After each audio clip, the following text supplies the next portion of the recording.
Bienvenue tout le monde sur la chaîne Question de Perspective et aujourd'hui sur ma démonstration du jeu Let's Cool. Let's Cool, c'est un jeu vidéo de simulation de gestion de campus. Évidemment, vous allez gérer une école. Et ça a été développé par Patia Games. Il est sorti sur PC en juillet 2023 et sur PlayStation 4, PlayStation 5, Xbox One, Nintendo Switch et Xbox Series X et Series S en juillet 2024. Donc, un jeu qui est quand même assez disponible partout. Let's Cool est disponible sur Steam à 25,99$. Puis on parle d'un jeu qui a facilement 50 heures de jeu dedans. Même si vous faites juste la main story en ligne droite, c'est littéralement 25 heures pour 25$. Si vous faites n'importe quel side quest, vous allez arriver à une cinquantaine d'heures. Si vous faites tout le jeu au complet, vous en avez pour 70 heures. Parlez-moi d'un jeu qui respecte son mandat. Et sincèrement, c'est le cas de Patia Game Company. Moi, c'est une compagnie que j'adore. Ils ont fait mes My Time in Porsche, que vous m'avez vu faire une vidéo dessus, qui est un des vidéos que j'ai le plus adoré faire. My Time in Porsche, c'est un des jeux de gestion de ville et de gestion de vie de ville que j'ai vraiment le plus adoré. Il est encore dans mon top 3 ce jour. En fait, c'est pas vrai. Il est pas dans mon top 3 parce que la semaine prochaine, vous allez me voir parler de son successeur, My Time at Sandrock, que lui, il a pris sa place dans le top 3 parce que c'est le plus nouveau. Et ils ont annoncé qu'il allait en sortir un l'année prochaine, qui allait s'appeler My Time at Shine ou Shire. Dans tous les cas, leur prochain jeu va prendre la place dans le top 3. J'en suis fort persuadé parce que cette compagnie-là fait des très bons jeux. Ils ont aussi fait Planet Explorers. Ils ont fait Ever Forward, Let's Cool. Et c'est un peu leur répertoire le plus connu. Pour moi, c'est tous des jeux qui méritent d'être joués. C'est une excellente compagnie qui savent comment faire des jeux divertissants. Let's Cool a les stacks gestion, construction de ville, stratégie. Construction de ville, évidemment, votre ville, c'est un énorme campus. Mais oui, vous allez le gérer. Vous allez avoir un peu de vie de ville dans laquelle vous pouvez vous investir dans certaines communautés pour avoir des étudiants qui ont différents backgrounds, pour vous donner différents avantages dans vos cours ou différentes structures de cours, ou encore pour que vos clubs scolaires soient plus réputés mondialement parce que vous avez des étudiants encore meilleurs dans ces domaines-là. Bref, infini choses à gérer dans ce jeu-là. C'est quand même assez incroyable. Sur ce, on va se lancer sur les images et répondre à la question « Est-ce que Let's Cool est pour vous? » Tout d'abord, je tiens à dire que la plus grosse faiblesse de Let's Cool, alors que je descends le son, c'est pas sa musique, c'est juste que ce genre de musique-là, un peu juste d'ambiance pendant que je parle, ça me rend fou des fois, ça me déconcentre tellement. Vous allez commencer en choisissant votre scène. Donc, dans quel genre de territoire va se trouver votre campus. Ça, je trouve que ça n'a pas une énorme influence. Et vous allez pouvoir choisir le game speed. Donc, à quelle vitesse vos étudiants vont augmenter et avoir vos diplômes et devoir changer de classe. Personnellement, dans ce genre de truc-là, je préfère y aller beaucoup plus rapidement parce que faut que je vous montre qu'il y a des trucs en 1 heure. Si je joue au plus lentement, vous allez rien voir. Donc, ma plus grosse faiblesse pour ce jeu-là, c'est le UI. Et c'est weird parce que tous les autres jeux que propose Patia Games, je trouve tellement que le UI est clair. Tout ce que je peux faire dans le jeu est tellement clair et intuitif et concis. Et là, non. Vraiment pas, mais vraiment pas. Ça nous a pris presque l'heure complète, moi et ma conjointe, est capable de maîtriser le jeu. Et par le temps qu'on a arrêté de tourner la vidéo, on a joué une autre dizaine d'heures à ce jeu-là. Maintenant, on le comprend vraiment bien. On est capable de faire des actions très rapidement dans celui-ci. On commence à voir son vrai bon potentiel complet, alors que la première heure était juste s'habituer au UI. Pour le type de jeu gestion d'école, il y a un autre jeu aussi qui existe que, il me semble que j'ai fait une vidéo dessus, qui est Two Point University. Un autre jeu incroyable pour gérer les écoles. Le jeu est beaucoup plus facile. Si vous voulez commencer par un jeu plus facile, Two Point University, vraiment vous habituez à gérer, faire un peu de gestion, mais des gestions qui sont beaucoup plus concises, avec des objectifs plus clairs.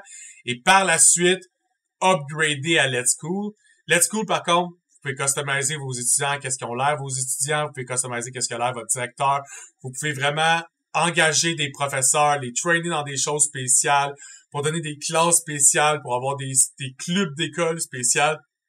Il y a plus de choses que dans Two Point University. C'est pour ça que je trouve que Two Point University, super bon. Let's Cool, super bon. Mais Let's Cool est moins pour les débutants que Two Point University. Puis dans Two Point University, c'est un peu plus facile terminer le jeu. Let's Cool demande un peu plus de dédication au jeu pour être capable de le terminer. Donc, les images. Vous pouvez changer votre personnage comme je vous disais. Vous pouvez changer les étudiants comme je vous disais.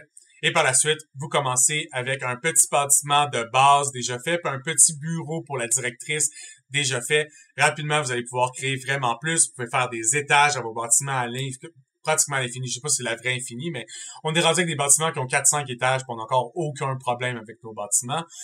Chaque bâtiment se construit un peu dans la mentalité two point. Vous allez devoir choisir une room.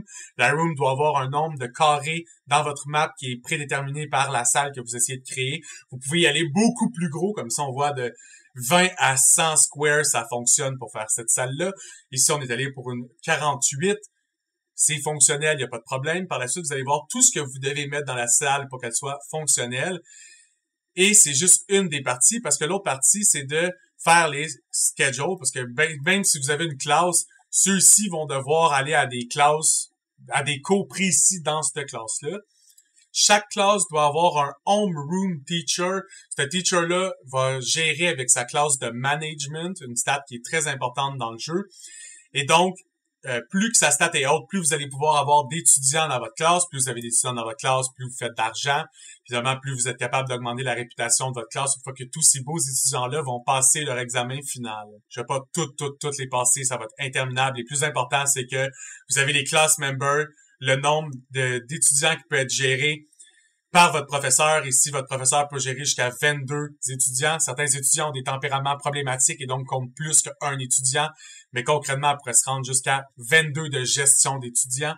Ici, on peut juste avoir 6 étudiants parce qu'on a 6 bureaux. Si on avait 22 bureaux, on pourrait avoir 22 étudiants sans problème. Vous savez toujours les étudiants, ils viennent de quel secteur ou de quelle école. Les écoles et les secteurs dans lesquels ils viennent vont influencer les cours dont ils ont besoin pour leur futur. Donc, c'est important que vous mettiez les étudiants des mêmes secteurs dans les mêmes classes parce que sinon, vous devez avoir des professeurs vraiment, vraiment bons pour enseigner toutes les matières. Alors que si vous avez des étudiants qui sont seulement intéressés par, on va dire, les sciences, ben, faites juste une classe de sciences avec juste de la science, mais mettez juste vos étudiants intéressés par ça dedans. Puis comme ça, vous pouvez vraiment avoir une belle rotation puis une belle gestion de vos étudiants dans lequel ils sont capables de tout passer leur cours plus facilement sans que vous ayez besoin d'investir des centaines de milliers de dollars dans l'enseignement de vos professeurs pour qu'ils viennent assez bons pour gérer un peu votre cacophonie.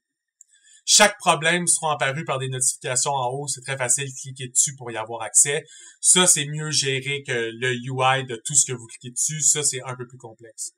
Donc, quand vous venez pour engager un personnel ou un professeur, vous allez toujours avoir ses stats, ainsi que combien il coûte daily, c'est quoi sa job principale et son coût de recrutement. Donc, toutes les informations nécessaires sur un NPC que vous voulez avoir dans votre école sont très faciles d'accès lors du recrutement. Ici, c'est l'horaire de classe dont je vous parlais. Donc, la première session, c'est par rapport au le home teacher, donc lui qui a son management. Et par la suite, c'est toutes les classes que vous avez décidé de mettre. C'est long dans le jeu avant d'avoir le auto-schedule. Il faut vraiment les mettre manuellement, essayer de faire des patterns de cours. Et rapidement, vous allez débloquer dans vos recherches des choses différentes que juste un class meeting qui vont venir donner des boosts à des trucs spécifiques. Donc, vous allez pouvoir faire un meeting de sciences, puis par la suite, les 4 autres cours mettre des cours de sciences parce qu'ils vont avoir un boost d'enseignement. Donc, en faisant ça, vous avez moins besoin de mettre de cours de sciences pour que vos étudiants passent. Quand les étudiants sont verts, ça veut dire qu'ils sont estimés de passer à la fin de l'année, mais quand ils sont rouges, ça veut dire qu'ils passeraient pas à la fin de l'année. Donc là, vous allez devoir faire des modifications à vos cours pour que les étudiants passent ou aller upgrader vos professeurs pour être certain que vos étudiants passent. C'est pas la fin du monde s'ils passent pas, mais vous perdez de la réputation, vous perdez de l'argent s'ils passent pas et vous perdez les stats d'upgrade. Donc, aussi bien essayer que tout le monde passe le plus souvent possible. Ça, c'est le tableau de recherche. Il y a 4 onglets de recherche qui sont différents. Vous pouvez rechercher du lifestyle, de l'éducation, du management ou des clubs. Les clubs, c'est pour les étudiants. C'est ce qui va venir influencer d'autres types de victory dans le jeu ou d'autres types d'actions dans le jeu dans lesquels vos étudiants peuvent s'influencer. Donc, nous, on a décidé, entre autres, un de nos clubs les plus gros qu'on a, c'est un club de basketball. Ben, plus qu'il va y avoir des sportifs, des bons sportifs qui vont s'impliquer dedans, ben, plus sa stats de basketball va augmenter. Juste à temps qu'elle soit assez haute pour qu'on puisse faire des tournois internationaux, devenir la meilleure équipe du pays, puis être reconnu comme une école de basketball. Donc là, on peut avoir de mieux en mieux du monde bon, puis ainsi de suite. Ça, je trouvais ça quand même bien. Le secteur recherche n'était pas trop compliqué à comprendre. Ça vous dit le nombre de jours en jeu que vous allez devoir prendre pour le faire, donc 2.1 jours. Et par la suite, on a la recherche de faits. Celle-là, c'est pour avoir l'Employee Break Room. Donc, une fois qu'on a créé cette salle-là, cette recherche-là, on va avoir accès à l'Employee Break Room. Mais si on avait fait la Training Room, on aurait accès à la Training Room. Beaucoup de UI de vision, ça c'est la vision pour les cleaning service. Donc toutes les zones vertes, c'est les zones dans lesquelles quelqu'un peut prendre un balai puis nettoyer pour pas qu'il y ait de la merde partout. C'est important de vérifier chacun de ces onglets-là puis s'assurer que votre bâtiment il y a une bonne luminosité, votre bâtiment a des trucs pour nettoyer, les étudiants ont accès à de l'eau potable et ainsi de suite pour éviter d'avoir des gros problèmes dans votre école. Dernière chose, c'est que vous pouvez augmenter vos professeurs. J'en ai brièvement parlé, mais vous pouvez les augmenter en management, en research ou en teaching. Évidemment, les autres qui sont pas des professeurs ont d'autres types de training. Et ces trainings-là vont venir influencer. Comme teaching, c'est les stats qu'elle enseigne directement aux étudiants. Management, c'est pour gérer des départements de votre école ou encore d'être un homegrown teacher. Et research, pour travailler dans le research facility avec les autres professeurs qui s'occupent de faire de la recherche. Plus tu es haut en recherche, plus tu fais diminuer la stats d'un jour que ça prend pour faire une recherche. Donc, c'est vraiment évident que je conseille ce jeu-là à quiconque aime les jeux de simulation et je conseille n'importe quel Patia game à tout le monde qui aime les jeux de simulation de vie. Et je vous invite à être là la semaine prochaine alors que je vais parler de My Time at Sandrock parce que c'est un jeu que j'ai vraiment énormément apprécié.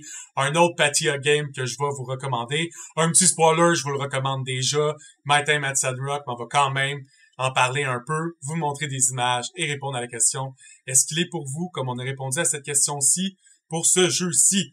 Donc, j'espère que ça vous aura diverti, je vous aurai fait découvrir un jeu ou encore, j'espère vous voir sur mes autres vidéos. À plus tout le monde!